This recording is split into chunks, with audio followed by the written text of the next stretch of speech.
बात करते हैं तो हम विश्व के प्रत्येक सनातनी की बात करते हैं, भारत के प्रत्येक हिंदू की बात करते हैं। और जब जब मैं कहूंगी तो हम कहेंगे कि कौन हूं मैं फिर से कह रही हूं, जब मैं बात करूंगी मेरी तो मैं समस्त सनातनियों की बात कर रही हूं कि कौन हूं मैं। अपना परिचय मैं खुद दे रही हूं और मैं मेरा नहीं, मैं समाज के सनातनियों का परिचय दे रही हूं कि प्रणाम, मैं हिंदू हूं। प्रणाम, मैं हिंदू हूं। रुद्राक्ष की माला मैं भी मैं हूं, कृपान कटार और भाला मैं भी मैं हूं। श्वेत भी हूं और शुद्ध भी मैं हूं। विरुद्ध हो मेरे तो युद्ध भी मैं हूं। इतिहास में बहा आंसू और खून भी मैं हूं। अब जो कह के मिलेगा वो सुकून भी मैं हूं कि इस धरती का मैं केंद्र बिंदु हूं। प्रणाम, मैं हिंदू हूं।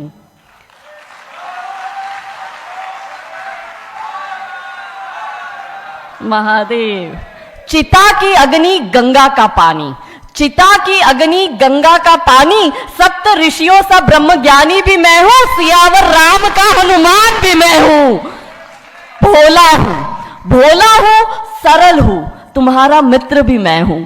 खोल भी दूं तुमको और घुल भी जाऊं तुम में, कुछ ऐसा चरित्र भी मैं हूं कि इस धरती का मैं केंद्र बिंदु हूं। प्रणाम, मैं हिंदू हूं। प्रणाम का भाव भी मैं हूं, प्रणाम का भाव भी मैं हूं। आक्रमण का घाव भी मैं हूं। सहनशील, स्थिर और शांत भी मैं हूं। देवभूमि भारत का हर प्रांत भी मैं हूं। शक्ति, भक्ति ना थकती क्रांति भी मैं हूं। तूफान हूं और तूफान से पहले की शांति भी मैं हूं कि इस धरती का मैं केंद्र बिंदु हूं। प्रणाम, मैं हिंदू हूं। और क्योंकि आज हमारा विषय जो हमें दिया गया है वो सभ्यता संस्कृति को नष्ट कर देने वाले सेंसर बोर्ड के विषय में, और जब जब हम सेंसर बोर्ड की बात करते हैं तो दिमाग में पहला भाव आता है बॉलीवुड का, ओटीटी प्लेटफॉर्म्स का। इस देश को जितना बर्बाद इस्लामिक आक्रमणकारियों ने नहीं किया, इस देश को जितना बर्बाद ईसाई आक्रमणकारियों ने नहीं किया, उससे ज्यादा बर्बाद यदि इस देश को कोई कर रहा है तो वो इस देश की बॉलीवुड की फिल्में कर रही है। लड़ाई पूरी नैरेटिव की है, ये पूरी लड़ाई आइडियोलॉजी की है। कैसे हमारे दिमाग को खराब करते हैं। हमें बचपन से ये बताया गया कि मुगल ने देश पर आक्रमण किया, नहीं, देश पर आक्रमण मुसलमानों ने किया था।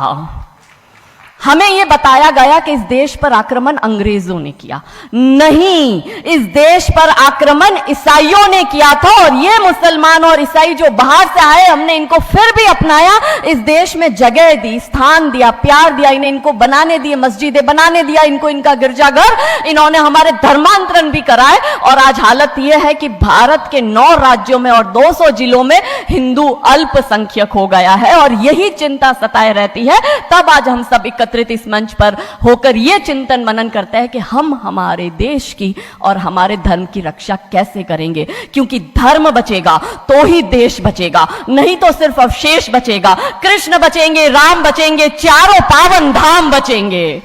इसलिए धर्म की रक्षा जरूरी है। और इस देश को बर्बाद करने का सबसे बड़ा षड्यंत्र जब सेंसर बोर्ड द्वारा बॉलीवुड के माध्यम से किया जाता है, तब 3 स्टेज पर, क्योंकि हम कहते हैं ये देश जो है वो है धरती माता, हम इसे कहते हैं भारत माता, यहां देवियों का नाम पहले लिया जाता है। तो कैसे नैरेटिव बदला जाता है कि इस देश की महिलाओं का दिमाग खराब कर दो, देश अपने आप खत्म हो जाएगा। साउथ अफ्रीका की एक बहुत बड़ी यूनिवर्सिटी में कहा गया था कि किसी भी देश को बर्बाद करने के लिए वहां पे बम, बारूद, गोला, असला दागने की, मिसाइल दागने की जरूरत है ही नहीं। आप उस देश की सामाजिक व्यवस्था, सांस्कृतिक व्यवस्था, शैक्षणिक व्यवस्था और पारिवारिक व्यवस्था को खत्म कर दो, वो देश अपने आप खत्म हो जाएगा। अब यही षड्यंत्र चल रहा है। कैसे चल रहा है? 3 स्टेज पे काम होता है। 25 वर्ष तक की बच्चियों को बिगाड़ने का काम बॉलीवुड अपने टीवी सीरियल के माध्यम से करता है। 25 से 35 वर्ष की शादीशुदा महिलाओं का जीवन और उनके परिवार को बर्बाद करने का काम एकता कपूर जैसी महिलाएं अपने टीवी सीरियल के माध्यम से करती है। और जो नौकरी करती हुई बहन बेटियां महिलाएं हैं, जो कि वर्किंग विमेन हैं, उनका दिमाग खराब करने का काम ये ओटीटी प्लेटफॉर्म्स अपने वेब सीरीज के माध्यम से करता है। कैसे करता है मैं संक्षिप्त में एक एक उदाहरण देकर आपके समक्ष रखूंगी। और बहुत जरूरी है कि जब हम तो एक साधारण व्यक्ति है, हम संसारिक जीवन में रहते हैं, लेकिन यहां पर जो उपस्थित हमारे संतगण है, महंतगण है, इनके बहुत बड़ा फॉलोअर्स ग्रुप रहता है, बहुत से लोग आते हैं, बहुत सी महिलाएं आती है। ये बात वहां तक पहुंचे क्योंकि वो यहां पर उपस्थित नहीं है, पर हमें पता है कि वीडियो के माध्यम से हमारे संत श्री, हमारे महंत श्री हमारी ये वाणी जो है उन तक पहुंचाएंगे कि कैसे करते हैं। ये एक फिल्म बनाते हैं 25 वर्ष तक की बच्चियों को कैसे बिगाड़ना है।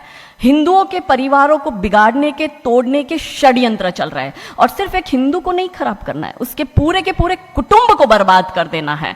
तो एक भारत की महिला 2 परिवार को जोड़ती है, मायका पक्ष और ससुराल पक्ष। और हम कहते हैं कि भारत की परिवार व्यवस्था जो है वो मानवता की सबसे बड़ी देन है। तो इसी व्यवस्था को खत्म कर दो। कैसे कर दो? तो ये एक फिल्म बनाते हैं अतरंगी रे। हमारी क्योंकि दीदी भी यहाँ उपस्थित है जो कि सेंसर बोर्ड में सदस्य है, तो हम इतना उनसे विनती करेंगे कि हमारी ये बात भी उन तक पहुंचाए। सिस्टमैटिकली ये फिल्मों में लड़की दिखाएंगे हिंदू की, लड़का दिखाएंगे मियाँ भाई का, और उसमें भी दिखाएंगे कि वो लड़का चाहे अनपढ़ हो, चाहे गवार हो, चाहे आतंकवादी हो, चाहे पंचर छाप हो, और वो हिंदू की लड़की चाहे कितनी पढ़ी लिखी हो, लेकिन उसका परिवार जो है वो रूढ़िवादी है, वो रिग्रेसिव है, और उसके सामने यदि वो घोड़ा भी चला रहा है, खच्चर टट्टू भी चला रहा है, तो वो बड़ा प्रोग्रेसिव है, वो बड़ा संस्कारी है। कैसे करते हैं? ये एक फिल्म बनाते हैं अतरंगी रे। अतरंगी रे फिल्म में जो कि आज की युवा बच्चियों का लेटेस्ट क्रश है, सारा अली खान हीरोइन लेते हैं। हमारी युवा बच्ची इसको फॉलो करती है। उसमें यह दिखाते हैं कि सारा अली खान जो एक मुस्लिम लड़के के प्यार में पड़ जाती है और अपने परिवार से विरोध कर उनसे लड़ झगड़ कर ट्रेन में बैठकर वो भाग जाती है।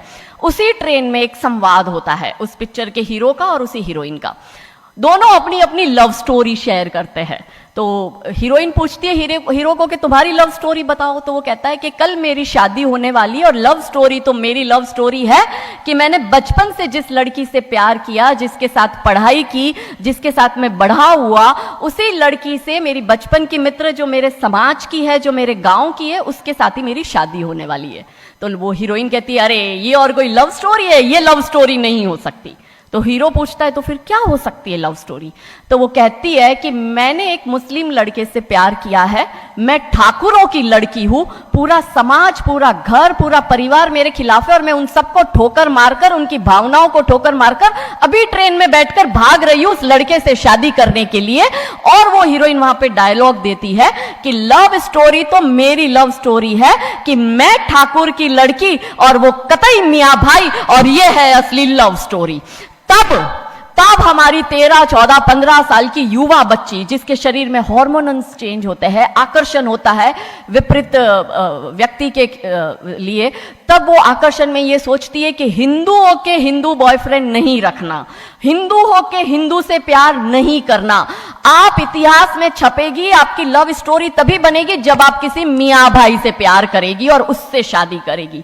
तो कैसे सिस्टमैटिकली ये स्लो पॉइजन बॉलीवुड की फिल्मों के माध्यम से फ्रेजाइल माइंड में डाला जा रहा है। और आज देखो कि क्यों समाज में लव जिहाद के इतने केस बन रहे हैं, और उसका सबसे बड़ा और मुख्य कारण बॉलीवुड है, क्योंकि इन बॉलीवुड वालों ने हमारी बेटियों को हादी रानी और रानी चिन्नमा रानी अब्बा का नहीं दिखाया। इन बॉलीवुड वालों ने हमारी बेटियों को करीना खान दिखाया है ताकि वो अपनी कोख से तैमूर और जहांगीर पैदा करे।